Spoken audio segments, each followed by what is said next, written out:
Hey,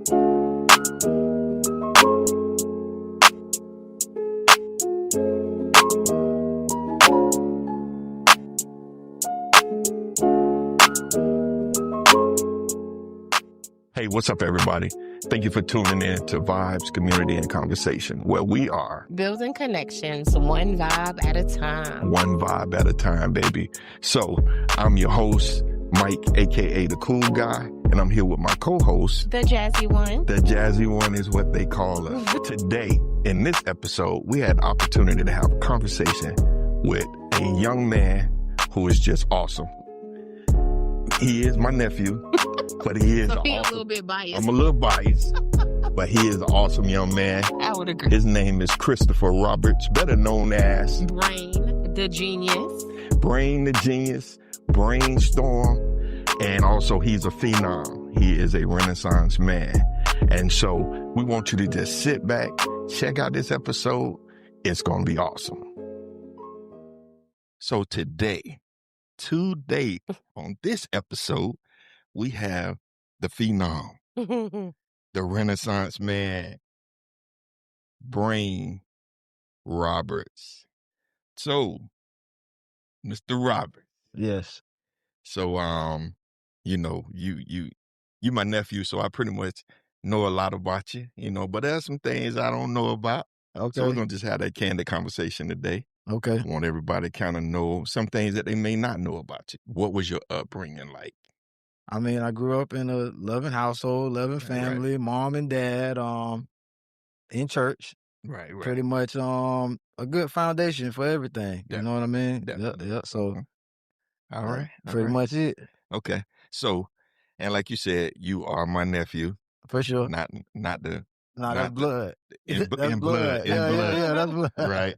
And so I do know about a lot of things. Right. Your mom is my sister. So Correct. okay. Correct. So I know it was a time coming up, I used to call you the Michelin Man. Yep. You know what I'm saying? Because when you was a little baby, you had the little rolls on your arms, right? I'm going in personal on some things, but then also I understand going through the different times, and when you got into high school, things changed a little bit for you. You started to come into yourself a little bit, and wanted to do some things a little differently. Correct.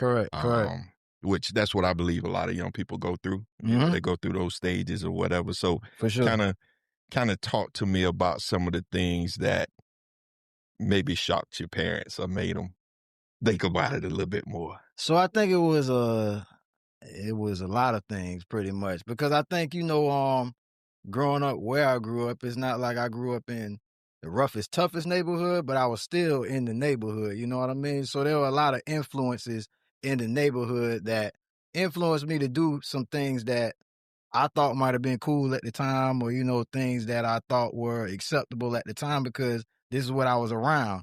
But I think it versed me also because I was able to see both ends of the spectrum. I was able to see super hood all the way to super corporate, you know what I mean? To lawyers, doctors, pharmacists, to dope boys, you know what I mean? People who out here actually really in the streets. So I was able to be versed in all of that. But when I got in high school, it was kind of like a fork in the road almost, because I knew what I enjoyed doing. Like, I was always a creative person, always drawing, always doing art, but that per se wasn't cool. You know what I mean? At the time, for sure. Right. None of that was cool. Like, doing music, any of that wasn't cool then.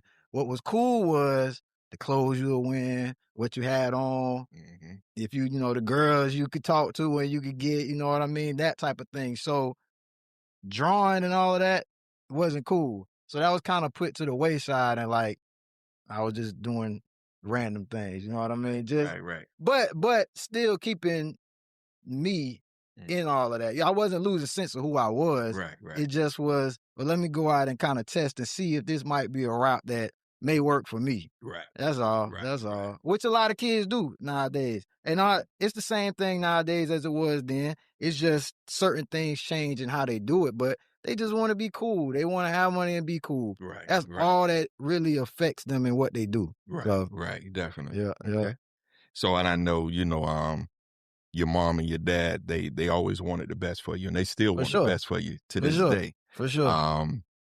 and your mom working in corporate, your dad working for the city for the amount of years he worked, Right, like a right. lot of They years, like both did, yeah. like older than a lot of people are right now. They Correct, worked that many years, right? correct. I think my dad 46 or 48 years, 40, something like Mhm, that. My mhm. mom, same thing Yeah, though. yeah, that's Yep, right. yep, yep. So, that was it was instilled, things were instilled in you, that blossomed later on in life for you. For sure. And so, I told you a while back, I said, I'm proud of you because you're a husband, Right, you got kids, right. you that grown man. Yeah, You that yeah, grown man, you got grown yeah. man business, grown man All responsibility day, every day. all day, All every day, day. every day. And you know what I'm saying? I big ups to you for that, man, because that's the way it's supposed to be. Yeah, And yeah, you set an example for all of the other young men who are coming up.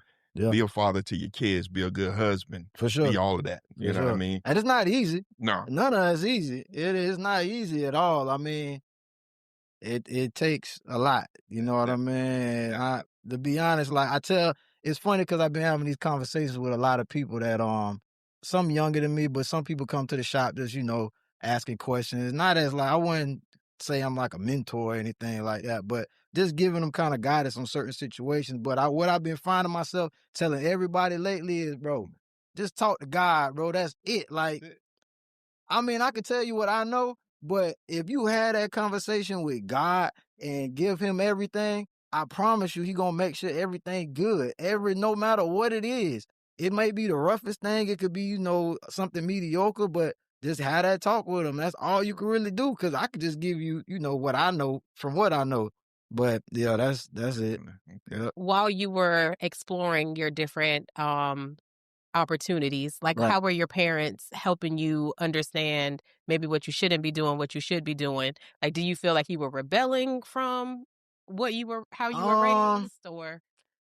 I think it's how most kids think nowadays, and like my kids also. It's like your parents haven't been through anything pretty much. Like what you trying to do, you can't tell me anything about this because that ain't you. And I'm seeing that now because I know it's things that I've seen and been through that my kids haven't seen, but it's almost like they don't think I can relate to that because I'm their parent. Like I'm their dad. So that's all they see me as. They don't see me as somebody who potentially did a lot of these things that they see. You know what I mean? So it was the same way with me with my parents. Like now my mom is a little different because my mom ain't I don't want to say she always been straight and narrow, but I haven't heard too many stories that yeah, that's what I mean. Like she's never like done a lot of the things that I saw or done. Yeah, so it's certain things that she couldn't give me guidance on, and I know that for sure. The same thing with my dad, like, later on in life, hearing the stories and talking to my dad, it's some things that he's seen and been through, but it's some things that I've seen and I've been through that he hasn't seen. So it was just that, like, they gave me as much guidance as I think they could at the time, which I appreciate, you know what I mean? But it's some things that I'm not gonna say I had to learn on my own because I had a choice to do it or not, but I learned on my own, especially at those younger days. Right. High school and right after high school, yeah, I think those were like the learning days. And that's the hardest thing though as a parent because I got kids now and I don't want to see them doing the same thing, but I can only tell them so much and they're going to have to find out on their own. But that's the worst thing to see is like your child fumbling and doing all the same things. It's like, I'm here, I can help you, but it is what it is. That's just part of parenting. Ain't no You're right. blueprint. It is. Ain't no blueprint. Yeah, your mama green. Yeah, Yeah, she yeah, green. yeah, yeah, yeah. She was sheltered. I mean, Yeah. you know what You I'm know she saying? gonna watch Yeah, this. I know she gonna watch it. Hey, I love you, sis. You know I love you, but you green. Yeah, But yeah, and I remember being told the stories of how they were basically sheltered. yeah. And so she used to always talk about me and your Uncle Joe. Talking Right. about when they came along, they was able to hang out and this, Yeah, that, and the other yeah, stuff yeah, that they yeah. weren't able to do. I said, hey, times change. They You know do. what I'm saying? They And do. so but it's Yeah, all good. yeah. Great, great family environment, great For sure. background. So For sure. they the ones that laid that foundation for us, right? Yep. And we look at the bits and pieces as we move each and every day, and we understand that came from my mama, my daddy, Correct. like this, that Correct. person, and Correct. Correct. everything. So, yeah, love to the Yep. family. Yep. Yep. So,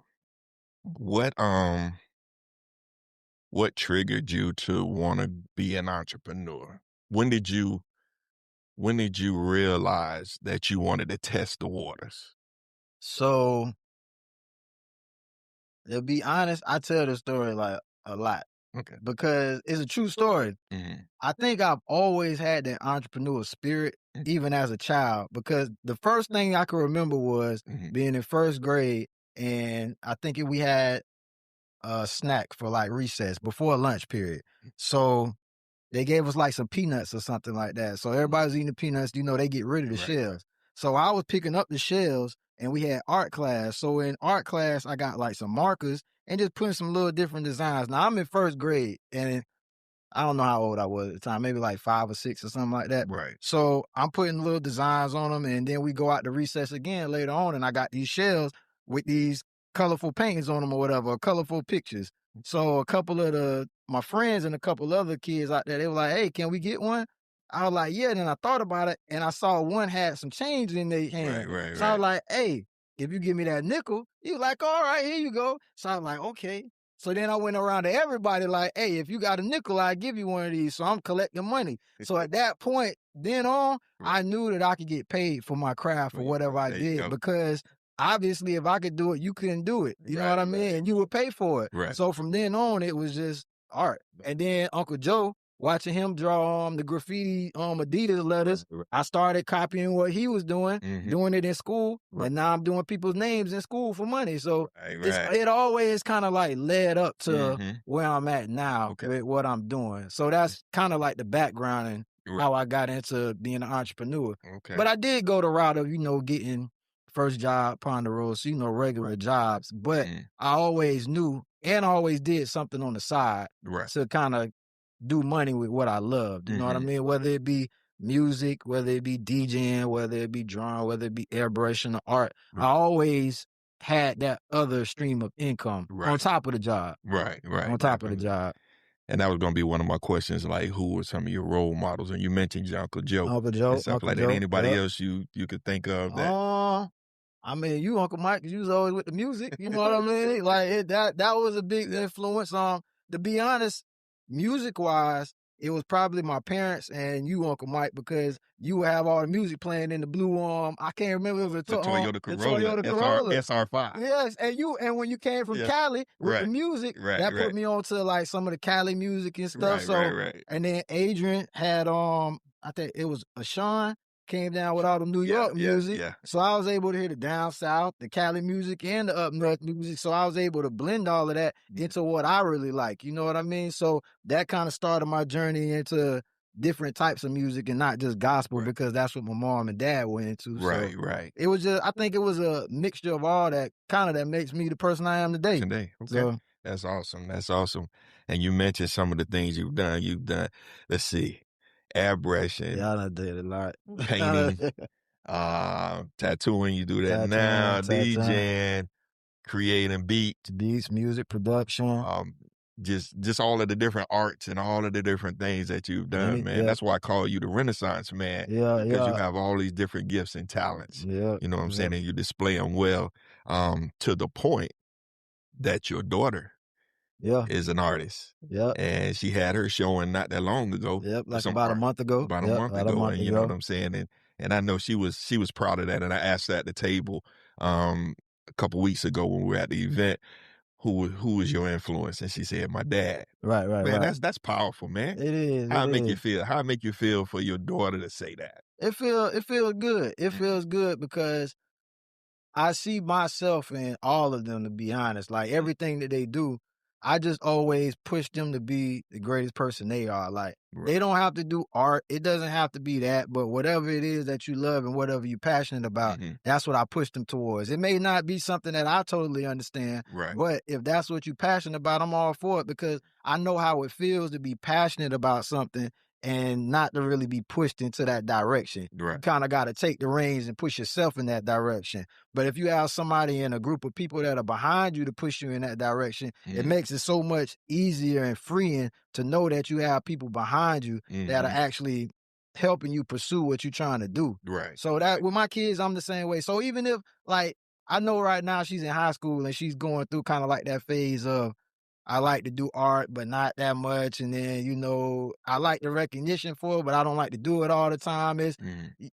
You trying to learn yourself at those ages, you know Right, what I mean? And right. I get it. I get Mhm. it because at that time I wasn't really doing too much art, drawing and doing things like that. But I came back to it. You know what I Right, mean? right. So yeah, it's dope. It's It's dope. dope. Yeah, yeah, I like that. I yeah. like that with Okay. my kids. All right. Yeah. Cool, cool. And they all could draw. I'm just throw that out there. All of them got All skills. of them, all of them could draw. Wow. All of them, Okay, all of them. okay. Like very well. Yeah, okay. Way All better right. than me. Got some prodigies Way at the yeah, house, yeah, man. Got yeah, some prodigy. Got one yeah, who love to sing. yeah. Might be Oh yeah, might be a yeah. little R&B artist, might be on Broadway, you never Yeah, know, yeah, because yeah. she's not ashamed, man, to do her thing, you know what I'm saying, in front of people. Imma tell you though, my one child that I think does everything well, Mhm, she's not she's shy about it, mhm. but she does it all well. Like Right.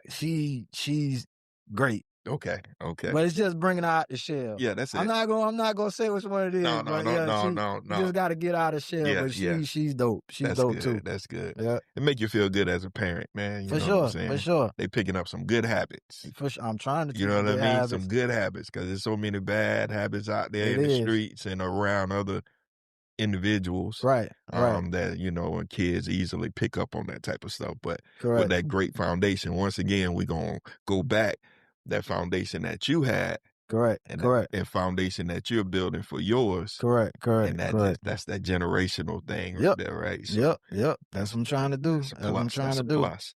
Yep. And I think a lot of that still it comes back to family. You know what I Mhm. mean? Because I know I got some homies and friends that they didn't grow up in that same lifestyle, Mhm. that same setting with family. So Right. their view on things is a little different. You know what Right. I mean? Right.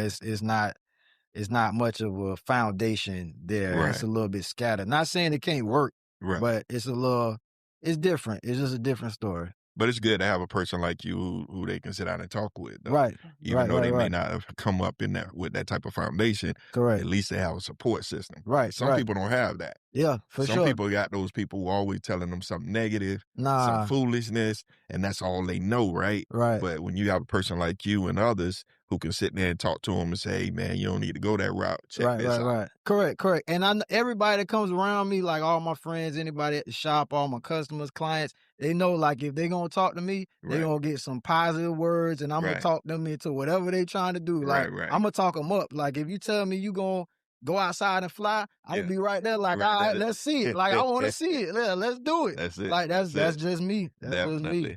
Definitely. So I'm gonna go to a point in time that I know it was impactful in a way of making you feel some type of way. You had a friend who committed suicide in your apartment. Try to. Tried to. Try Right, to. Yeah, right. yeah, yeah, yeah. And so tell me how did that affect you? So it's funny you say that because right before I came here, we were talking about like black men and going to therapy and things like that. Now just joking with him like I probably need to go to therapy for because I've seen more than just that. You know what I Right, mean through right. life, but I think it's certain things that kind of you kind of just write off sometimes, like hey, it happened, and Mhm. just move on and Right, not really think about it or try to think about it, but right, it happened, you know what I right, mean? right, right, But in terms like I really don't try to kind of like revisit when it happened and how it happened because it was a lot that right, happened. You right, know what I mean? So I don't know. I still don't really know how I feel per se about it right, because I try not to think about it too right, much. right. I don't know. I don't Did know. it slow you down in anything that you might have been doing at the time? Did it make you sit back and pause and just It try to come to grips with it? Or did you just kind of try to put it in the back of your mind and keep moving? it at the time I think I was just trying to handle it and trying to be the best friend that I could be at that time. So I really wasn't even thinking about myself at the time. Okay. And then once the situation was over a little bit down the line, I don't know. I don't really know. Right. I don't know how I internalized it, if that Right, makes sense. right, right, I right. don't really know. I still don't Okay. know to this Right, day. Like right. And it that's just understandable. yeah, yeah. I don't know. It's still a weird situation. Right. Like, even sitting here thinking about it now, like most people, because that situation was a culmination of situations that day. Right. And the whole day is almost like a movie. Like, wow. I know for a fact people haven't seen anything in life in person like what I saw that day. Right. That day was pretty extreme. Wow. Super extreme. It was like a movie. Right. Like, if I were to tell somebody the whole story, they'd be like, that didn't happen. That didn't won't happen. believe it. But it definitely happened. And there are a couple witnesses of what happened. But, I mean, I think what helps me out in the situation is he didn't die. You know what I mean? He's still alive and he's still functional to this day. You know what I mean? So I think that kind of helps it out. Now, if it would have been the opposite and it would have been more traumatic, then I might be dealing with it a little different. You know what I mean? Okay. Yeah. I feel you. So that if I'm not mistaken, that same apartment is where I got my first tattoo. Yep. You know, which is right here. That's that lion, Leo the lion. Yep. You know, and I was like, man, look at my nephew boy doing this thing, and now you are the owner of Urban Ink. Yep, 5 years now. Tattoo company. 5 years. How does it feel to be that business owner? To be honest, it's cool because what I envisioned for it to be is there. So I think that's the biggest thing with me, and what I love to do is like just thinking of an idea and then actually making it happen and actually seeing it. You know what I mean? Like, it's there, like it's tangible. It's all there. So I think that's the dopest part about the experience of being a business owner. But I think a lot of people get business owner kind of mixed up with like freedom. And it's less freedom than I think a 9 to 5. Way less freedom because you're tied to it at all times. Like that business, no matter if it doesn't have your name or whatever the case, you're tied to that business. If that business fails, that's money that was supposed to be in your pocket. You know what I mean? Or the business's pocket or whatever you're trying to build. So you're always tied to it 24/7. That's right. If something happens there, you have to go fix it. That's right. No matter if you have managers or supervisors, whatever the case, it all still leads back to you, the business your owner. name on it. It's your name. So I think it's cool. I think what gets me through that part is seeing other people, strive and survive and be able to provide for their family or make their dreams come true. Or like what I'm doing now with the event space, just trying to bring in creatives like that look like us. Okay.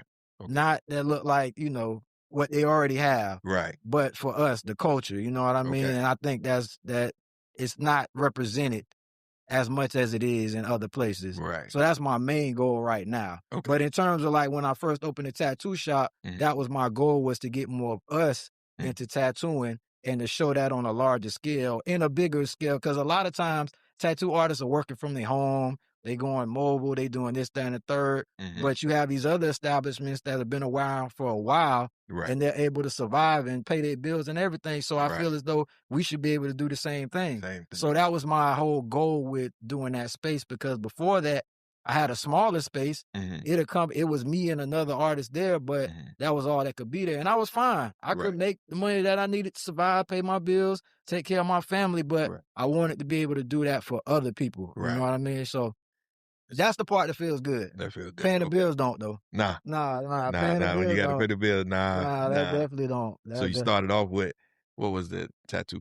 Concrete tats. Concrete tats. Yep, concrete tats. Okay. Yep. Concrete tats with my homies. That's it. Yep. So since you already brought it out, your new space is called Collab Lab. It's called, so Collab Lab was the event that we just did on Sunday. That was a creative mixer. So I got creators from around the city just to kind of come together and network. So it was like photographers, models, it was electricians there, it was music artists, it was graphic designers. So just getting everybody in one space at one time so they could kind of network if one person needs the other, or possibly in the future, or just making those connections between creatives. And again, for us, everybody is invited, but for us, you know what I mean? That's right. That's right. But the new space is called Culture Creative. So what I did was, the tattoo area used to be in the front, I moved it more to the back and made it more of like a VIP experience. And then the front is a more of an event creator space. So we'll be doing, I got another event coming up called Color Outside the Lines. And it's more so like drawing mixer type thing. So there'll be drinks, a DJ, music, food type of stuff, and different type of drawing games and drawing prompts for people to do. So that's what's next. And so from all of the things I'm hearing, legacy is important to you. For sure.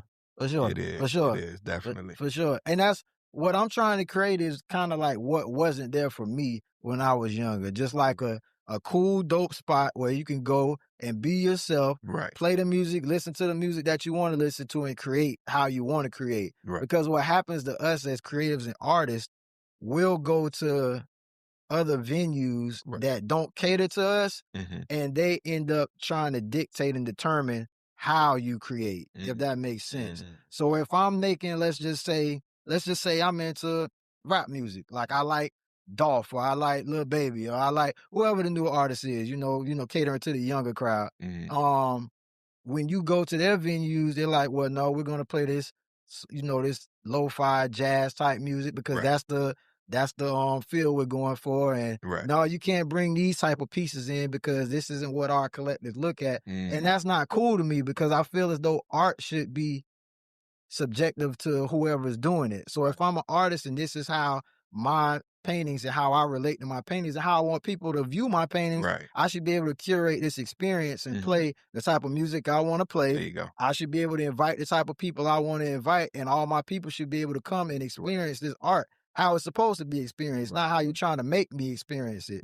So that's what the space is really for, is to get creatives in with like that raw and uncut talent, no matter what it is. And also I just talked to another lady today who does films. She's gonna do a film premiere at the space in I think a couple weeks. Oh man. So we got a lot of stuff lined up, art shows. I'm just trying to make sure that it's us there and make sure it looks like us and feels like us and inviting and it's relatable to us. You know what I mean? So if you don't mind, if security won't keep us out, we like to come and cover some of that. Oh yeah, for sure. So we can, put that on the podcast and let people see what's going on. Yes, sir. Yes, sir. Yes, sir. So we gonna do that. So any final words, Miss Jazz? You got anything you want to say? We got a couple more minutes. Yeah, just any advice that you would give to someone who's thinking about becoming an entrepreneur, any advice you would give them on what they need to do to try to be successful? So I would say if you want to be an entrepreneur, first look up the definition of what an entrepreneur is. Because a lot of people think an entrepreneur is like just making a hobby into something and selling things, when that's kind of it. It can be that starting out, but an entrepreneur is somebody who puts up a financial risk for whatever they're doing. So you have to be fully invested into being an entrepreneur. Like you have to fully say, this is what I'm doing, this is what I'm gonna do, and I'm gonna go forward with this whole plan. Like it can't be something that you just have to take the risk. That's really what being an entrepreneur is. So if you're willing to take the risk and willing to put your passion and your all behind it, then yeah, by all means, do it. Become an entrepreneur, find out whatever it is you need to do to make it happen, whether it be being a chef, opening a restaurant, doing whatever it is entrepreneur-wise. Just if you have the passion for it, but make sure that you have the passion for it first. Because there are times when you may not want to do it anymore, but that passion is what's going to make you keep going to work and keep pushing forward. Because if it's something that you just see somebody else doing and you're like, oh, that makes money, I'm going to try to do that.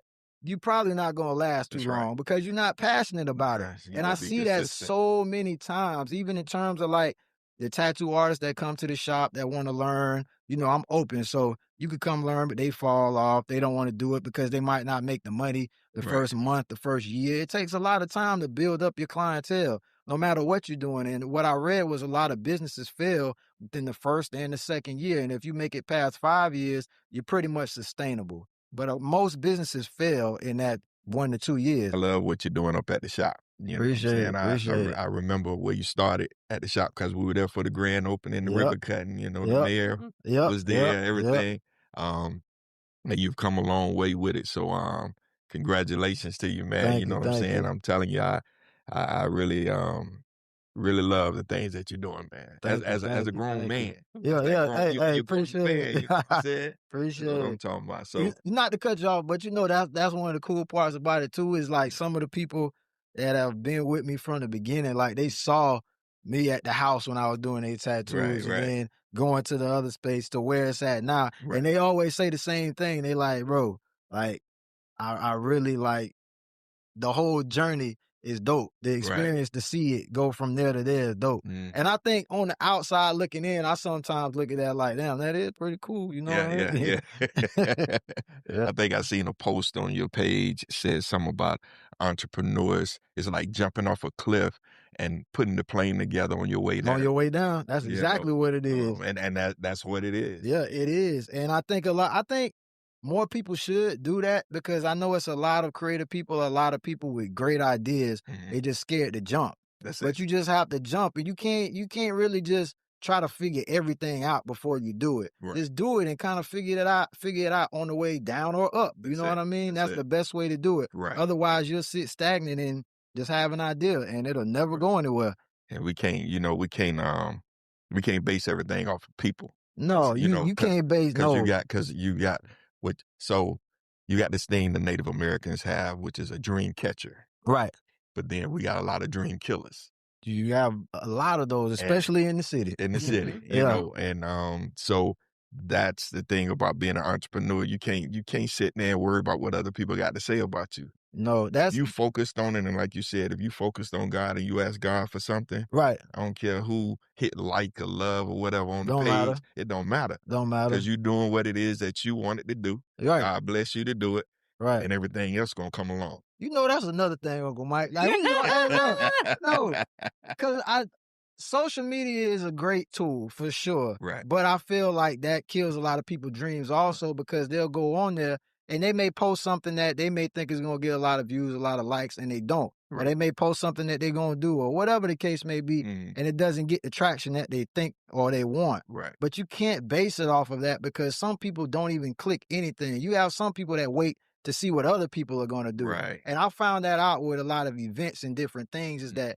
you may post it, you may not get a like, you may get one like, but people see it. As long as people see it, then that's all that matters. And then you go from there. Right. If you do an event or whatever you're doing, say you baking cakes and you get one cake sold, okay, now I could go back and reformat and figure out, okay, well, what can I do better this time? But don't be so down on your luck, like, oh, I shouldn't do this. I only sold one cake. No, you just have to reevaluate how you marketed it, how you connected with the people. That's it. And then go at it again if it's something that you, again, really passionate about. When you're passionate about it, you're going to keep doing it until you figure it out. And that's the thing is people just have to be passionate about it and don't listen to what everybody else has to say if you know that's what you're supposed to be doing. Right. Just do it. If it's one cake or whatever it is, That's it. turn it into 2 cakes the next week. There you go. If it falls back to 1 cake the next week, then figure out what you might have did wrong. That's it. But don't take it personal either. Like you can't take anything in business or entrepreneurship personal because it's not personal.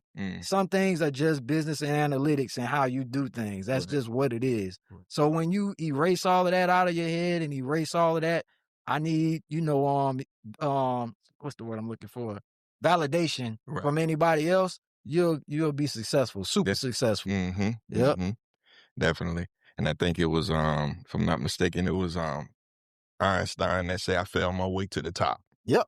Yep. You know what I'm saying? You got to have those failures. Yep. Those failures is what those are your stepping stones. For sure. For sure. Get to where you're trying to get to. You definitely have to. You definitely have. You're going to fail at something. Yeah, something. You know what I'm saying? But you just learn from it. Fail on the way up. Don't quit. Correct. Don't quit. Yeah, that's the fun part about it. Yeah. Yeah. It's the challenge. It's the fun. It's creating it, seeing it from the beginning to the end. That's the fun part. Yeah. Definitely. Well, man, this was a great conversation. Miss Jazz, you got anything else you wanted to add to it? You good? How can I get in to get my next tattoo with you? Because you go on your website, you booked forever.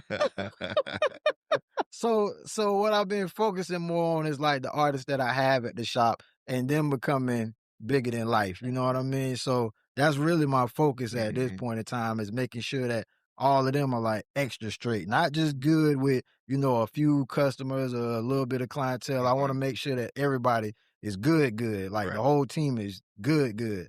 So that's my focus between that and trying to make sure that the culture creative space is filled with different events and bringing the city and the creatives in. That's like my whole goal pretty much this year. You know what I mean? So, and it's a sacrifice because I'm missing all that tattoo clientele and all that tattoo money, but it's gonna be worth it in the end. I know it for sure because I see the vision. I know what's gonna happen, and I know it has to happen. So that's all I can do is move forward with that. Yes, sir. Yes, sir. All right. Well, we appreciate you coming on, man. We're gonna have you back on again. You'll be able to talk about some other things that have taken place. I appreciate it. Yeah, I'll be back. When you hit your first couple million, then you Hey, come I'll back be and let back. us know what time it is. You know what I'm saying? Hey, you seen me pay the full before? Yeah, I see. It's 10 days. 10 Like days. 10 Give you days. 10 10 days. days. Okay. 10 days. All right, Brain. We appreciate you, man. So we'll be talking to you soon. All right. Yes, Cool. sir.